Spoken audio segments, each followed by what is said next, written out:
En el caso de los modos complejos conjugados, bueno, al sumarse, hay que sumar tanto el que está en el semiplano superior como en el inferior. Es decir, aquí están los dos polos, menos 4 más J2, menos 4 menos J2. Al momento de sumarlos, siempre la parte imaginaria se va a cancelar y va a quedar dos veces la parte real. ¿Sí? En el caso de los elementos que se repiten, pues hay que tomarlos todos, en este caso los dos ceros y los dos, este par de dos. Aquí está. Al hacer la suma y hacer las reducciones en la sustitución de la fórmula, bueno, pues obtenemos este resultado.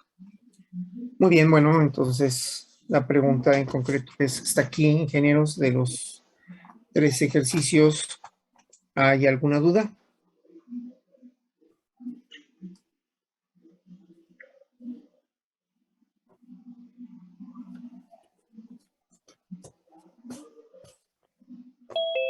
De momento no. Muy bien. Bueno, pues entonces podemos continuar, ¿no? Entonces, bueno, si no hay dudas, podemos continuar con este, ¿no? Bueno, el centroide en este caso, que es menos 3, me parece que los dos ejemplos, este y el anterior, coinciden, ¿no? Están en menos 3. Sí, aquí está, también menos 3. En ambos coincide que esta coordenada pertenece al dominio complementario, pero no hay nada. Aquí, bueno, en el primer ejemplo está en una coordenada que pertenece al dominio directo, bueno, pues no hay nada que nos lo impida, ¿no? Entonces, bueno, no hay mucho que hacer. En este caso, bueno, tenemos un...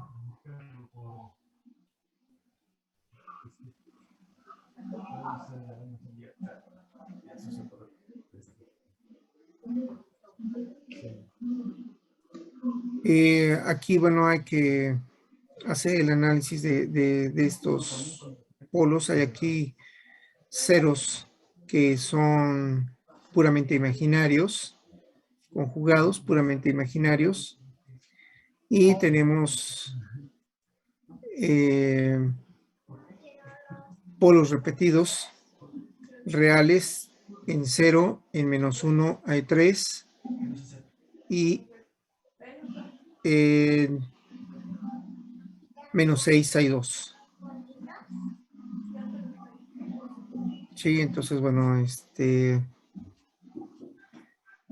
¿cómo se calculan, bueno, el centroide? Bueno, pues con el procedimiento que hemos estado estableciendo, ¿no? Primero calculamos el conjunto de polos, o lo establecemos. Polos en 0 hay 2, en menos 1 hay 3, hay que contarlos todos. No podemos omitir ninguno. Dos polos en menos 6, o un polo de multiplicidad 2 en menos 6, aquí está. Y los ceros, bueno, pues están en más menos j y más menos j2. ¿Sí? El polinomio característico, digo, el conjunto de polos en su formato de factor, a esto no hago más que cambiar el signo, ¿no? Pero si no le cambian el signo, no pueden tomar desde acá. 0, 0, aquí está. Y aquí hay un más 1, que es su formato de factor. ¿Cuántas veces? 3. 3 veces. 3 veces más 1. Aquí está. 2 veces más 6. Aquí está. Sí. Conforme vayan tomando la experiencia, van a ir tomando cada vez más confianza para saltarse esto, ¿no? Inmediatamente van a saltar hacia acá. En el caso de los ceros, para este caso que está sobre el eje imaginario, bueno, tal vez cueste un poco más trabajo dependiendo de la familiaridad con que tengan con este resultado. Recuerden que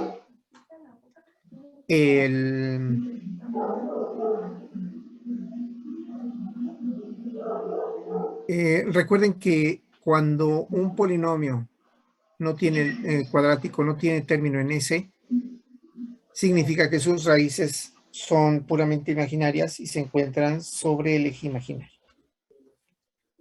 ¿Sí? Entonces, bueno, aquí está en más menos j, la raíz de 1, y aquí la raíz de 4, pues es 2, entonces más menos j2. Bueno, cuento el número de polos, cuento 7, el número de ceros explícitos, cuento 4, y ya estoy listo para sustituir. Sustituyo directamente la suma de los formatos de factor. Aquí están 0 más 0, 1 más 1 más 1, aquí están 3 veces, más 6, 2 veces. Y luego sumo todos los ceros explícitos. Ceros explícitos nada más son puramente imaginario, parte real 0, entonces pues van a desaparecer. Aquí está. J menos J más J2 menos J2. Entonces todo desaparece. Aquí se vuelve en 0. Entonces aquí tengo 15 sobre 3. 7 menos 4, es decir, el número de polos, 7, menos el número de ceros, 4. Al final, esto me queda menos 15 sobre 3, es decir, menos 5. Y en la coordenada menos 5 es que debo colocar mi central. Realmente aquí no hay mucho que cuidar, ¿no? Pero bueno, ya podemos empezar a poner un truco. Vean, ¿qué pasa si los modos de control están en el eje imaginario? Su parte real es 0, incluso si está en el origen.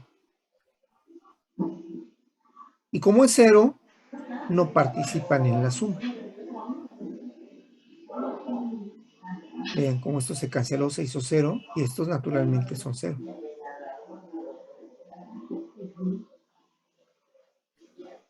Entonces, ¿qué es lo importante? Lo importante, pues, es no perder el orden relativo, ¿no? Porque aunque no lo sumemos, o aunque sumen 0, de todas maneras los debo contar. 1, 2, 3, 4, 5, 6, 7 polos. 1, 2, 3, 4, ceros explícitos. 3. La moraleja de este asunto, y este es un truco que hay que tomar con mucho cuidado, es que los modos de control que estén sobre el eje imaginario no van a modificar la suma, pero sí intervienen en el cálculo del orden relativo. Entonces, bueno, es por eso que el orden relativo siempre se sugiere calcularlo por separado. Aunque en la suma ustedes ya vayan diciendo, bueno, a ver, todo esto que está en el eje imaginario lo ignoro. Y me queda 2 veces en menos 6, pues menos 12. 2 veces en menos, 3 veces en menos 1, menos 3, menos 2, menos 15. Entre el orden relativo, y el orden relativo ya los considero todos, ¿no? 2, 4, 7, menos 4 son 13. Menos 15 entre 3, pues es menos 5. Aquí está. ¿Sí? Entonces, bueno, hay que tener cuidado con esto de ignorar o pretender ignorar aquello que esté sobre el eje imaginario para la regla número 2. Hay que tener cuidado con ello. ¿Sí? Entonces, bueno, tengo aquí este resultado, menos 5, y lo establezco aquí en el mapa de polos.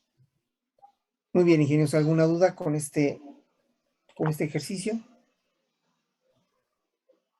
No, profesor.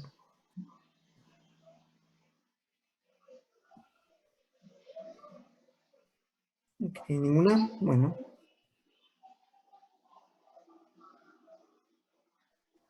Entonces se podría decir igual que en el anterior, en el caso anterior, de la parte imaginaria de los polos y los ceros, como se suman, normalmente no se eliminan, ¿no? O sea, bueno, se restan porque es más 2 menos 2j normalmente, o más 1 menos 2, más 1 menos 1j. Entonces se podría decir que un truco es que la parte imaginaria siempre es 0. Así es, siempre la suma de las partes imaginarias siempre va a ser 0, siempre. No importa si estamos hablando de polos o de ceros. ¿Sí? Lo que sí vale la pena mencionar es que si ustedes pretenden ahorrarse esta suma o este truco, resumiendo esto, una de las cosas que es bien común es que, como yo utilizo esta notación, más menos, no es raro que cuando ustedes hacen esta notación y pretenden decir, es que esto es cero, al sumarlo es cero, lo tachan, pero nada más colocan un 4. O sea, sí es común que pase eso, ¿eh? Cuando ustedes pretenden no escribir aquí otra vez la parte imaginaria para ahorrarse tiempo, por lo que sea, es bien común que digan, bueno, a ver, esto es 0, ya no lo pongo. Pero se les olvida que este 4 tiene que ir 2 veces. Pues bueno, lo puede hacer ingeniero, nada más hay que cuidar que lo obvio después de esto es que se equivoquen y nada más consideren la parte real una vez. Sí, entonces, bueno, nada más hay que tener cuidado con ello. Pero en términos generales tiene usted razón. La parte imaginaria siempre debe cancelarse. Ahora, ¿por qué lo pongo yo? Yo suelo ponerlo no solo para que no me falte la parte real, porque insisto, es obvio, es lo que sigue. Cuando uno elimina esto, nada más uno ve un 4. Entonces lo que sigue es colocar un solo 4, nada más. Yo lo pongo porque además de esa forma no solo separo y pongo 2 veces el 4, sino que además me aseguro de que toda la parte imaginaria la puse y la cancelé. ¿Sí? Entonces es por eso. Sí, entonces, bueno, ahí nada más tenga presente eso, pero sí en principio sí lo puede hacer.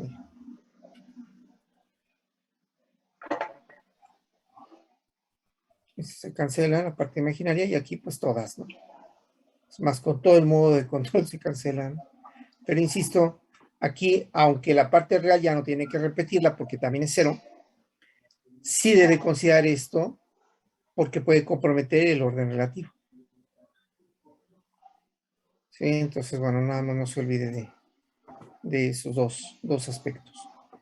Repetir la parte real y aunque esta sea 0, considerar todos los modos de control a efecto de que no comprometa el orden relativo. Muy bien. ¿Alguna otra duda, ingenieros?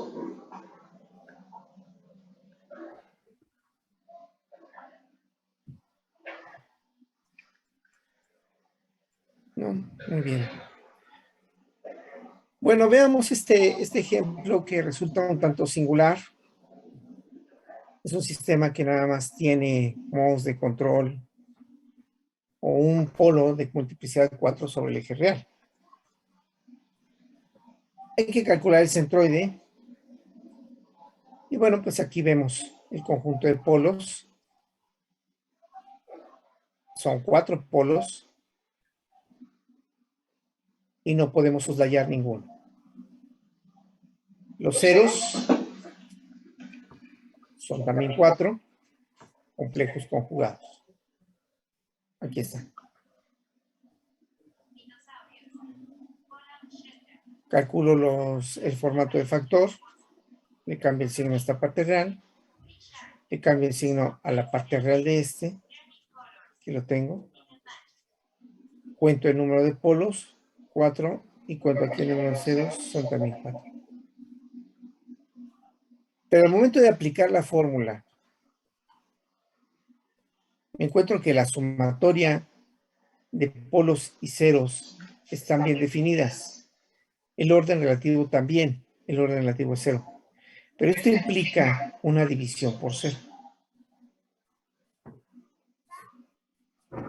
Sí.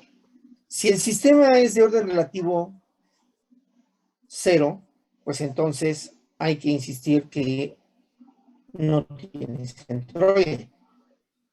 No es necesario calcular. La pregunta en concreto para ustedes es ¿por qué? ¿Okay? Entonces, bueno, repasen el concepto de la regla número 2 para que puedan responder esta pregunta. Esta pregunta incluso se deja desde antes, ¿no? Muy bien, ¿alguna duda con este ejercicio, ingenieros?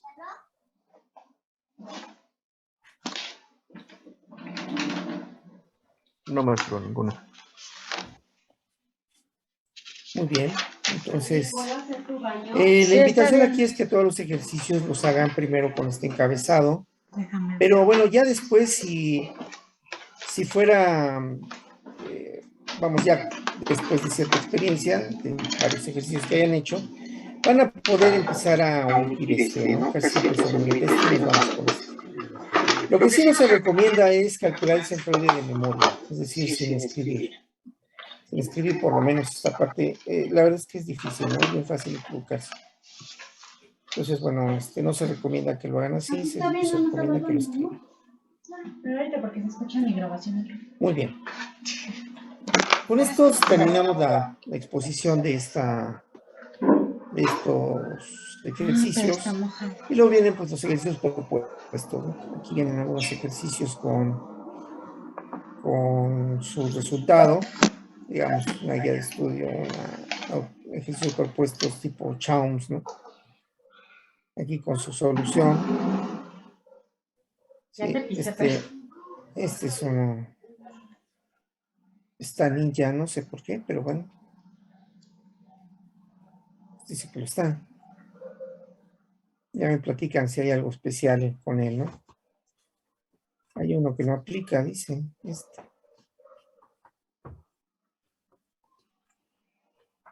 Muy bien, luego vienen los ejercicios de autoevaluación.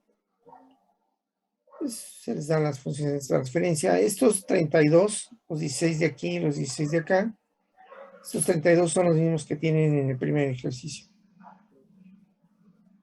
Se hace un cuestionario, pues un poquito capcioso, ¿no? Pero bueno, vamos a ver a partir de la regla número 2, se pide responder estas 4 preguntas, ¿no? La ganancia influye en el cálculo del centroide. Centroide puede ubicarse en una coordenada real, por ejemplo, más menos infinita. Centroide es un modo de control, es decir, es parte del GR y por lo tanto es un modo de control de lazo cerrado.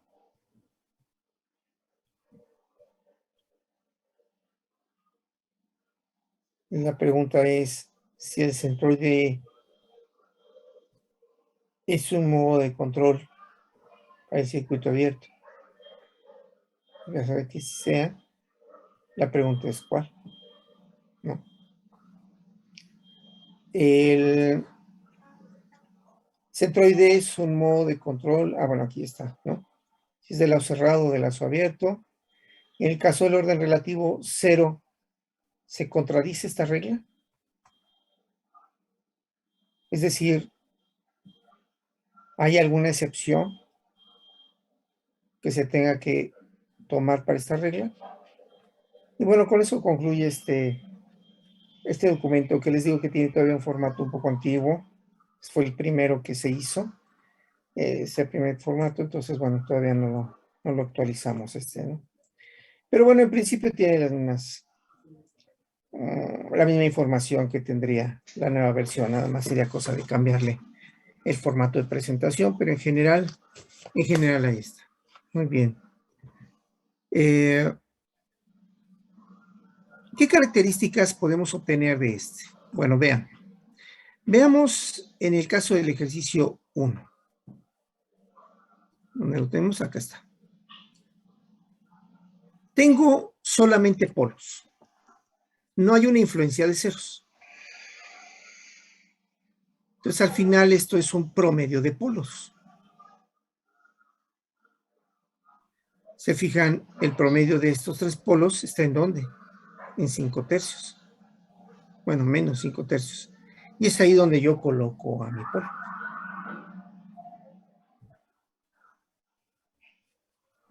Entonces es un promedio de efectos de polos y de ceros. ¿Qué pasa cuando hay muchos polos y pocos ceros? Depende de la disposición. Pero vean que aquí los polos son altamente dominantes. ¿Pero qué hace sobre este efecto del cero, no? ¿Pero qué hacen los polos? Los polos, vean, tienden a abrazar al centroide, tienden a cobijarlo, tienden a hacerlo de su equipo. Si ustedes nada más tienen polos, el centroide va a estar dentro de las coordenadas de todos los polos, porque es un promedio de ellos. Es decir, los polos atraen al centroide. ¿Pero qué sucede en este ejemplo?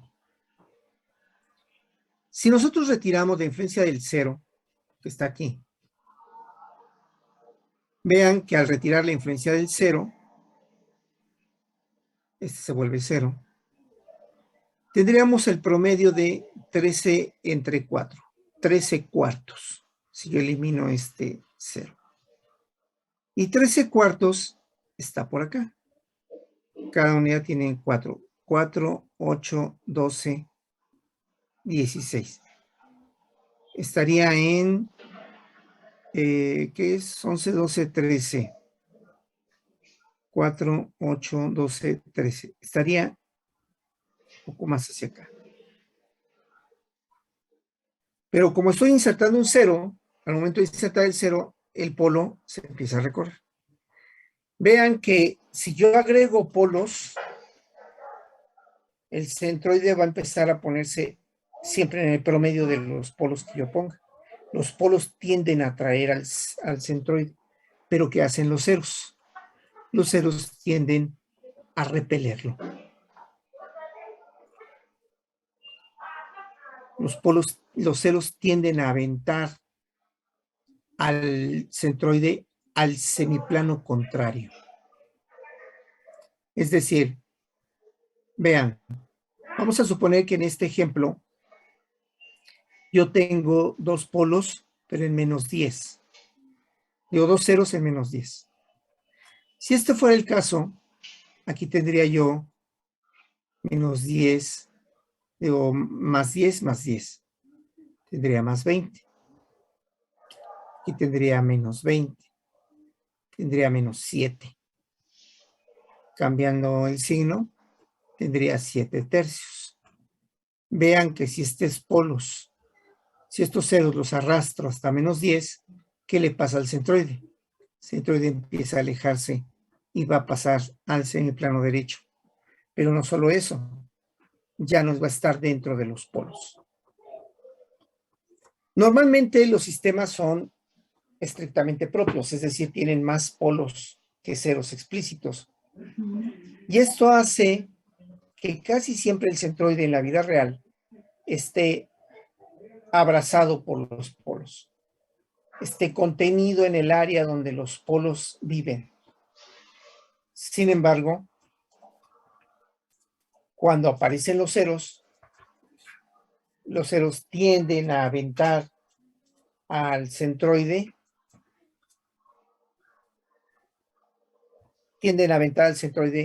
al semiplano contrario. Si yo coloco aquí los ceros en menos 10, el centroide lo aviento para acá. Hagan el ejercicio. ¿Qué pasa si estos ceros, están en más 10? Sus raíces son menos 10, su formato de factor es más 10. ¿Sí?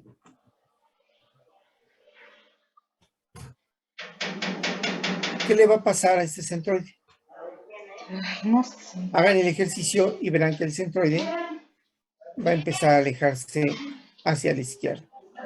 Y la razón son precisamente los ceros. Los ceros son repulsivos del centroide. Los ceros rechazan al centroide. No E intentan grites. llevarlo al plano contrario donde se encuentran los ceros. Aquí está. Ay, aquí está. Los polos Por el contrario, son atractivos del ¿Pueden dejar centro. de gritar? Tienden a mantenerlo ¿Yo? encerrado ¿Eh? por puros polos.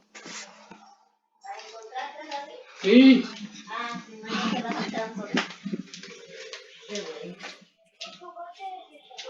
Muy bien, ¿alguna duda con esto, ingeniero? ¿Puedes bajarle tantito, mi amor? Ahora los ejercicios se van a dar cuenta. Es que se escucha en mi Se van a dar cuenta de ese efecto.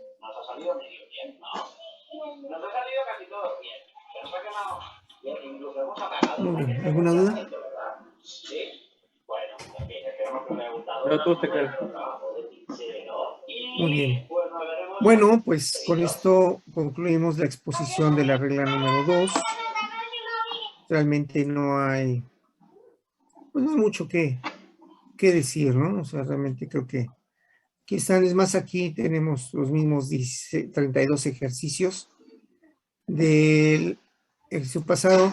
Ya hicimos aquí la corrección, ¿no? Aquí es 5. Sí, entonces, bueno, hagan ahí, por favor, la corrección correspondiente. Aquí es 5 y ahí confirmen este resultado. Muy bien, bueno, pues queda para mí terminada la regla número 2. La pregunta es, ingeniera Soberani, preguntamos ahorita o damos tiempo de aquí a mañana para que revisen si tienen dudas y nos preguntemos por ellas y las aclaremos. Pues sí, no estaría bien mañana para que ya todos, bueno, empiecen a hacer los ejercicios y salgan las dudas, ¿no? De Bueno. y podamos dar por terminado bien el tema. Bueno, muy bien, ingeniera. Entonces, si le hacemos el día de mañana, me recuerda, preguntamos por las dudas de la regla número 2. Muy bien, bueno, veamos entonces qué onda con la regla número 3. Vamos a ver. Sesión expiró, sí, está muy bien, muy bien, muy bien. Vamos a ver que me dé entrada otra vez. Aquí está. Tenemos regla 1, regla 2. Vamos a... No, ya el caso de que está limpio, ya ni puede hacer todo lo que quiera.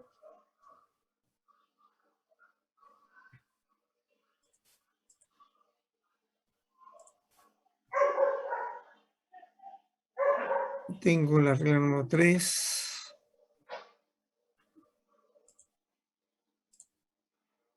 Déjenme ver a ver dónde está. Quiero liberar el documento de la regla 3.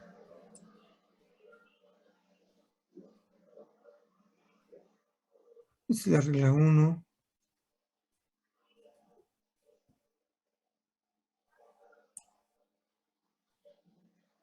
¿Dónde está? ¿Dónde estás? La regla 3.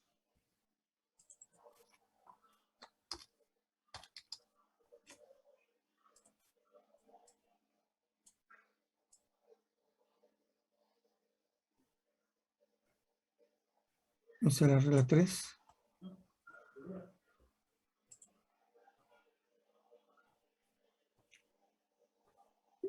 Regla 1, regla 2, regla 3. Ya aquí tienen la regla número 3. Ya la pueden descargar el documento. Yo lo voy a descargar para tratar de verlo en el visor, ¿no? Aquí tenemos la regla número 3. En este caso, ingenieros, se trata de el cálculo de las asíntotas. Las asíntotas, ingenieros, son rectas cuyo nombre indica, son trayectorias hacia las cuales se va a acercar el lugar geométrico de manera asintótica. Poco a poco se va a acercar a ello.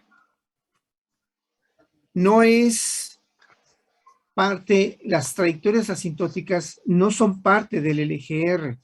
A veces coinciden con él, pero no siempre es así. En términos generales, a las asíntotas se acercan las trayectorias del LGR, se van acercando poco a poco. ¿Sí? La importancia de las asíntotas es que podemos nosotros ver al final de ellas los ceros infinitos. El nombre formal de esta regla es cálculo de las trayectorias asintóticas hacia los ceros infinitos. Realmente este nombre está muy salvaje, ¿no? Es más de aprendérselo también, ¿no? Entonces, nosotros las llamamos cálculo de trayectorias asintóticas, cálculo de asíntotas, o ya de plano así, abusando de la confianza, pues nada más le decimos asíntotas y ya. En realidad lo que hacemos nosotros es calcular, tenemos un punto de referencia de estas rectas, pues nada más necesitamos la pendiente, es decir, la inclinación. Con un punto definido y una inclinación se define totalmente una recta. Bueno, el punto en cuestión, el punto que se tiene de referencia, es el centroide. Esto es, a partir del centroide se van a trazar las rectas, las asíntotas, llamadas asíntotas, cuya geometría me permite encontrar en el infinito a los ceros infinitos del sistema. ¿Sí? Esta geometría se da a partir de ángulos.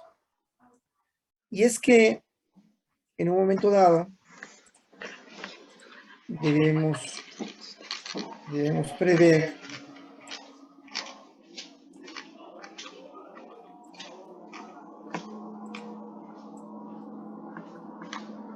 que si tengo mi mapa de polos y ceros,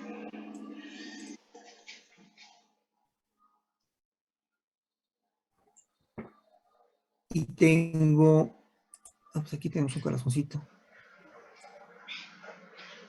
y tengo este punto de referencia, es decir, mi centroide, y quiero yo trazar una asíntota, para determinarla, lo único que necesito, más vamos a ponerlo así,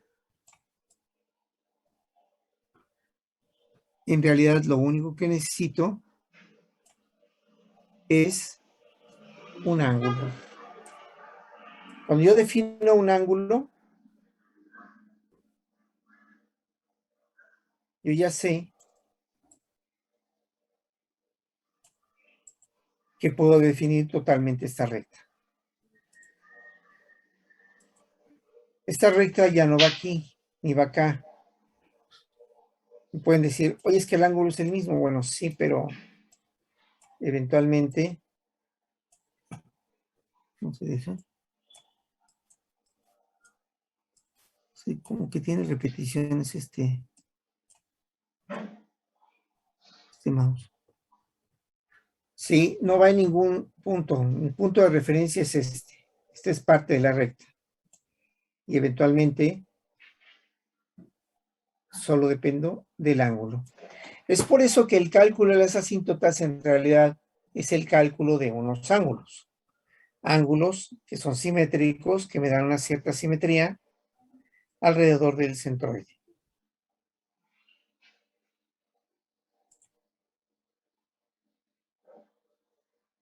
Caray, se no es. Acá estás. Aquí está. Sí. Las asíntotas se calculan con estas fórmulas. Se calcula un juego de asíntotas para el lugar geométrico directo y otro juego de asíntotas para el complementario. ¿Cuántas asíntotas? Tantas como el orden relativo me indique. ¿Por qué? Porque el orden relativo me dice cuántos ceros infinitos hay, es decir, cuántos ceros infinitos debo buscar. Finalmente, las asíntotas se dan por esta fórmula.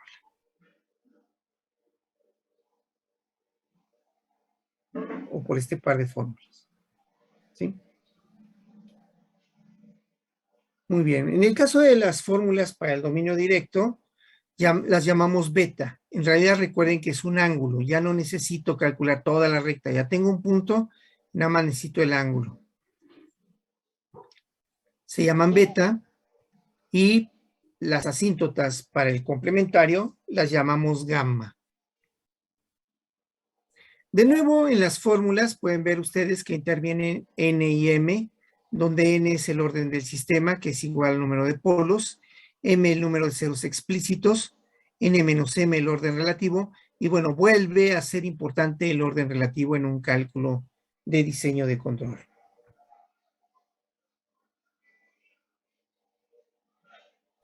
Sin embargo, aquí aparece un término nuevo, L. Bueno, L es un índice. Este índice me permite a mí establecer una por una las asíntotas que voy calculando. Es por eso que L corre desde 0 hasta n menos m menos 1. Bien, n menos m es el orden relativo. ¿Por qué menos 1? Pues porque estoy empezando en 0. Si empezara en 1, debería terminar en n menos m. Pero como estoy empezando en 0, el primer caso es 0, entonces L va hasta n menos m menos 1, es decir, el orden relativo menos 1.